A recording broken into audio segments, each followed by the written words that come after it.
Imagine a soldier, in the heart of wartime, losing his most trusted carbine, only to get it back. Sounds impossible, right? Military protocol is ironclad, but one man's determination bent the rules. How did he defy every regulation to retrieve his M1 Carbine? Get ready for a story that proves some bonds are unbreakable, even with a weapon. In the military there are rules, and then there are laws. The distinction isn't subtle, it's carved into the very structure of command, discipline, and survival. When you're issued a weapon, it's not yours. It belongs to the United States Army, stamped with a serial number, tracked through every hand that touches it, accounted for down to the last round fired. Soldiers don't get to form attachments to their rifles the way civilians romanticize in films. Equipment is equipment. You maintain it, you use it, and when command says turn it in, you turn it in. No questions, no exceptions, no second chances. The M1 Carbine wasn't some legendary sniper rifle or a custom piece crafted by master gunsmiths. It was standard issue, lightweight, semi-automatic, designed for officers and support troops who needed something more portable than the M1 Garand. Between 1941 and 1945, over 6 million of them rolled off production lines. They were identical, interchangeable, utterly unremarkable in their uniformity. If you lost one, another took its place. If one malfunctioned, you grabbed the next from the armory. Personal attachment to a mass-produced weapon was irrational, impractical, and entirely against military doctrine.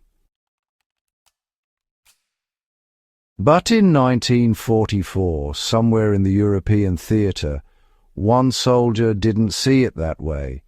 His name has been lost to incomplete records and the passage of decades, but his story survived, passed through veterans' associations, whispered in VFW halls, documented in fragments of unit histories that never made it into official accounts.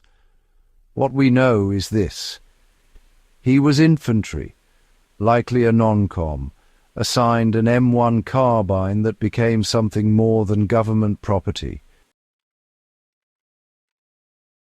Maybe it saved his life in a way that felt personal.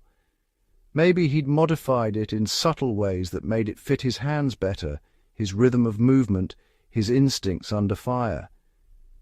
Maybe it was simply that, in a world of chaos and death, this one object became a talisman of survival.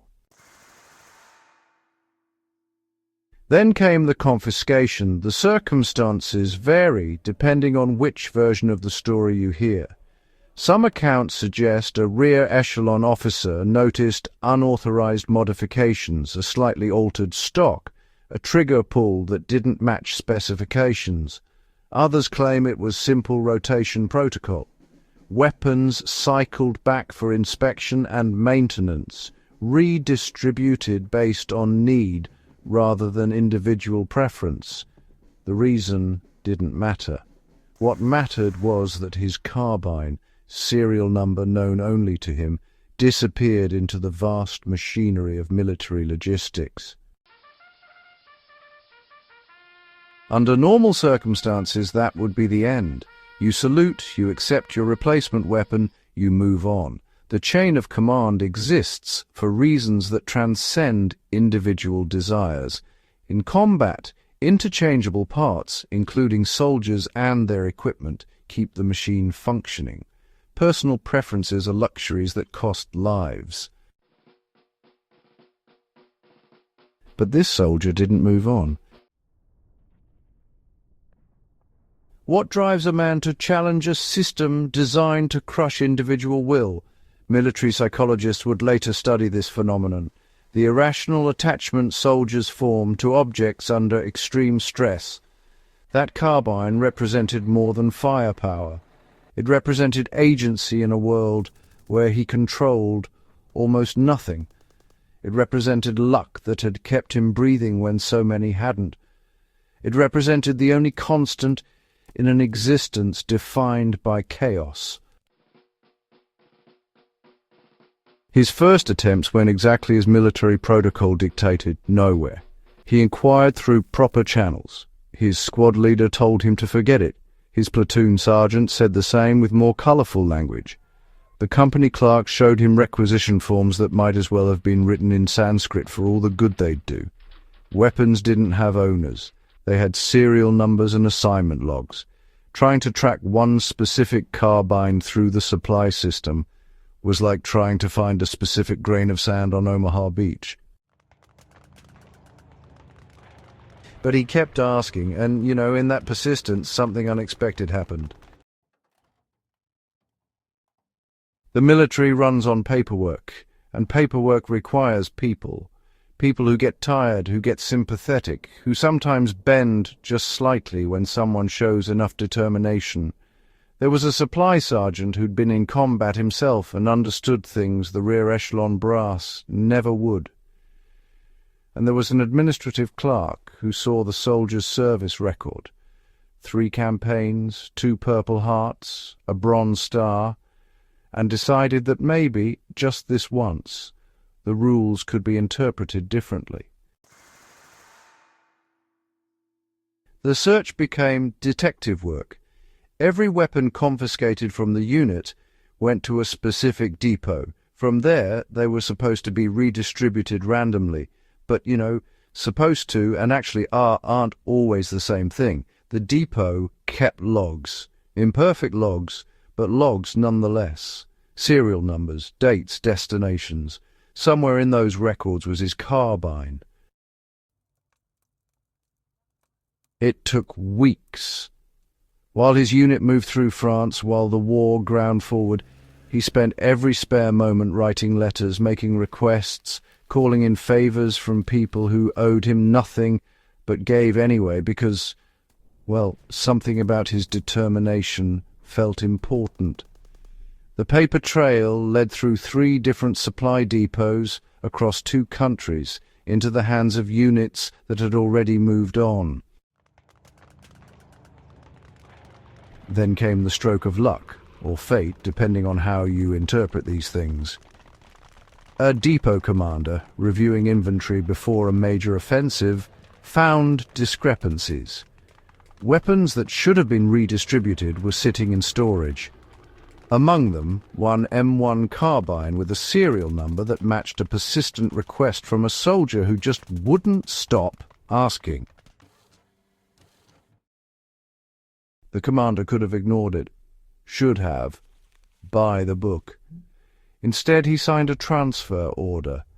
Not because regulations allowed it, they didn't, but because in the middle of a war that was grinding up human beings by the millions, one small act of individual recognition felt important. Because, sometimes the rules exist to serve the people, not the other way around.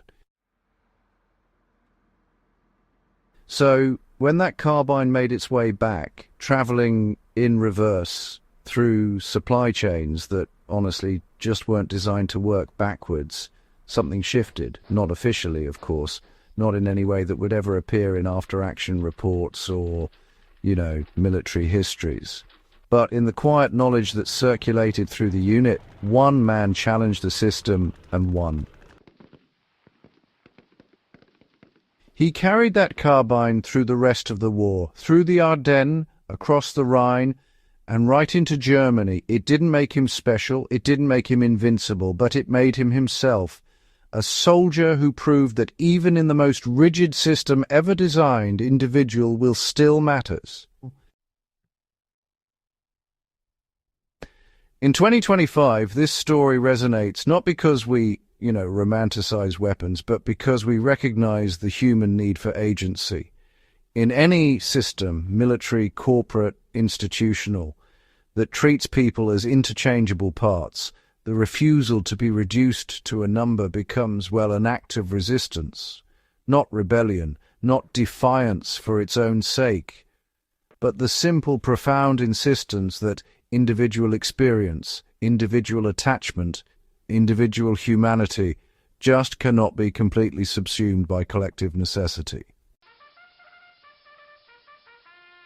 The military needs rules to function, but it also needs soldiers who care enough about something, anything, to fight for it, even when fighting means at times challenging the very system they serve. That carbine is gone now, lost to time like the soldier who reclaimed it. But the story survives, serving as a reminder that some bonds transcend protocol, and that determination, stubborn, irrational, human determination, can sometimes bend even iron rules.